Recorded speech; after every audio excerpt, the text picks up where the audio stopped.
Salut les pros de la réno, c'est Kevin. Aujourd'hui, on va démystifier ensemble un sujet clé pour vos projets de rénovation énergétique, les fiches C2E.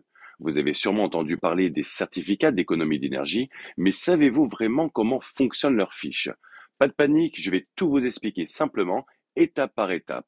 Restez bien jusqu'à la fin et n'oubliez pas de rejoindre la communauté WhatsApp LCPR via le lien en description pour poser toutes tes questions. Alors pour commencer, chaque fiche C2E est identifiée par une nomenclature bien précise. Le premier groupe de clés indique le secteur concerné. Voici les principaux. BAR pour les bâtiments résidentiels, autrement dit les logements. BAT pour les bâtiments tertiaires comme les commerces, les bureaux ou encore les écoles. IND qui correspond au secteur industriel et RES pour les réseaux comme le chauffage ou l'eau chaude sanitaire. Et enfin TRA pour le secteur des transports. Donc si tu vois BAR, tu sais tout de suite qu'on parle de travaux liés à des logements. Facile, non?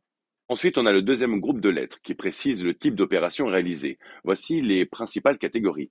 TH pour tout ce qui est thermique, comme le chauffage, la ventilation ou encore la climatisation. EN qui concerne l'enveloppe du bâtiment, par exemple l'isolation des murs ou des combles. EQ pour les équipements spécifiques, comme l'éclairage ou les appareils économes en énergie. Et ST pour les rénovations globales touchant plusieurs aspects d'un bâtiment, structure. Par exemple, BARTH te dit déjà que c'est une fiche qui concerne un bâtiment résidentiel et une opération liée au chauffage ou à la climatisation. Enfin, les trois chiffres à la fin identifient une opération précise. Prenons quelques exemples. BARTH 101, un chauffe-eau solaire individuel.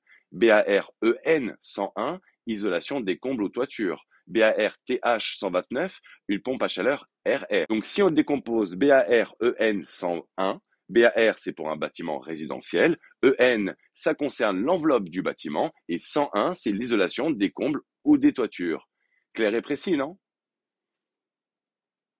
Et voilà, maintenant vous avez toutes les clés pour comprendre les fiches C2E et les utiliser efficacement dans vos projets. Si vous avez des questions ou vous voulez en savoir plus sur une fiche en particulier, dites-le moi en commentaire. Et surtout, rejoignez la communauté WhatsApp LCPR via le lien en description. C'est l'endroit idéal pour échanger et poser toutes vos questions.